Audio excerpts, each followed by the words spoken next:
Hello viewers, welcome to Swiss recipe. இன்றைக்கி நம்ம பருப்பு போடாமல் காய்கறிகள்லாம் சேர்க்காம உடனடியாக செய்யக்கூடிய சாம்பார் தான் பார்க்க போகிறோம். இது பருப்பு இல்லாத சாம்பார்னு சொல்லலாம், இல்லை கடலை மாவு சாம்பார்னு சொல்லலாம், எப்படி வேணாலும் சொல்லிக்கலாம். அதுக்கு தேவையான பொருட்கள்லாம் எடுத்து வச்சுருக்கேன். வெங்காயம், தக்காளி, பச்சை மிளகா, கொத்தமல்லி இலை, கடலை மாவு, அப்புறமா பொடி வகைகள்லாம் தேவை, எல்லாம் எடுத்து வச்சுருக்கேன். இதெல்லாம் ரெடி பண்ணிட்டா இது செய்கிறது ரொம்ப சுலபம். 10 நிமிஷத்தில் செஞ்சிடலாம். அது எப்படி செய்கிறேன்னு பார்க்கலாமா?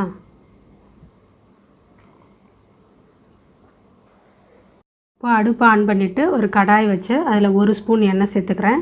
எண்ணெய் சூடானதுக்கப்புறமா 1 டீஸ்பூன் கடுகு சேர்க்குறேன். 1/2 டீஸ்பூன் உளுந்து, 1/4 டீஸ்பூன் வெந்தயம். கடுகு, வெந்தயம், உளுந்து 3மே எண்ணெயில் நல்லா பொரியணும். கடுகு நல்லா பொரிஞ்சிருச்சு. 3 பச்சை மிளகாயை உடச்சி சேர்த்துக்கிறேன். அதை லைட்டாக அப்படி வதக்கிக்கலாம். அது கூட ஒரு பெரிய வெங்காயத்தை நீல வாக்கில் கட் பண்ணியிருக்கேன், அதையும் சேர்த்து நல்லா வதக்கிக்கலாம். இப்போது கொஞ்சமாக உப்பு சேர்த்து மறுபடியும் நல்லா வதக்கிக்கலாம். பாருங்கள், வெங்காயம் நல்லா வதங்கிருச்சு. அது கூட ஒரு தக்காளியை பொடியாக நறுக்கி வச்சுருக்கேன், அதையும் இது கூட சேர்த்து நல்லா வதக்கணும். வெங்காயமும் தக்காளியும் நல்ல எண்ணெயிலே வதங்கணும். பாருங்கள், இந்த அளவுக்கு வதங்கியிருக்கணும். இப்போது 1/2 டீஸ்பூன் மஞ்சள் தூள், 1 டீஸ்பூன் சாம்பார் தூள் சேர்க்குறேன். இந்த மஞ்சள் தூளும் சாம்பார் தூளும் பச்சை வாசனை போகிற வரைக்கும் நல்லா வதக்கிக்கணும். இப்போ பச்சை வாசனை போயிருச்சு. அது கூட கொஞ்சமாக தண்ணி சேர்த்து கலந்து விட்டுட்டு மூடி போட்டு அதை கொதிக்க விடலாம். இது கொதிக்கிறதுக்கு ஒரு 2-3 நிமிஷம் ஆகும்.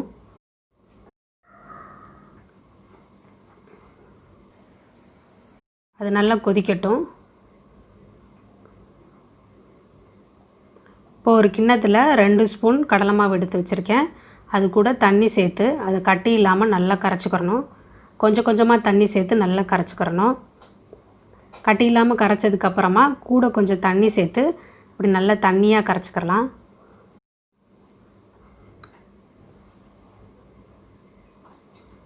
இங்கே வெங்காயம் தக்காளியெல்லாம் நல்லா வெந்துருச்சு, நல்லா கொதி வந்துருச்சு.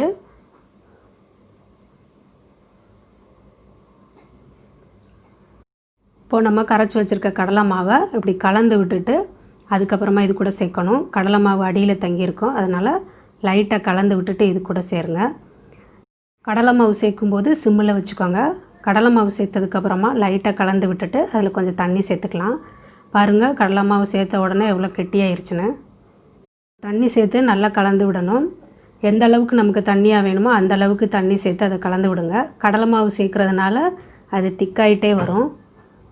நான் இந்த அளவு தண்ணி சேர்த்துருக்கேன், தேவைப்பட்டால் பின்னாடி சேர்த்துக்கலாம்.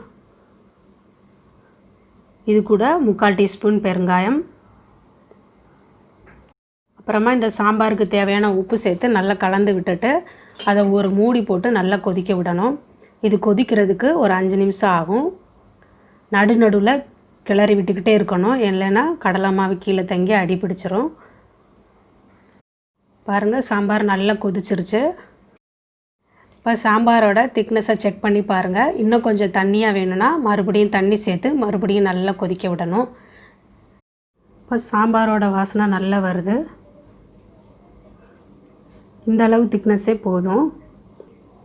இப்போது சின்ன சின்னதாக கட் பண்ணி வச்சுருக்க கொத்தமல்லி இலையை தூவி அடுப்பை ஆஃப் பண்ணிவிட்டு கலந்து விட்டுடலாம். இந்த இன்ஸ்டன்ட் சாம்பாரோட வாசனையும் ருசியும் ரொம்ப அருமையாக இருக்கும். அதை சாப்பிட்டு பார்த்தா தான் தெரியும். இதை இட்லி தோசை கூட சேர்த்து சாப்பிடலாம். நீங்களும் உங்கள் வீட்டில் ட்ரை பண்ணி பாருங்கள். இந்த வீடியோ பிடிச்சிருந்துச்சுன்னா கவிஸ் ரெசிபி சேனலை சப்ஸ்கிரைப் பண்ணுங்கள். தேங்க்ஸ் ஃபார் வாட்சிங்.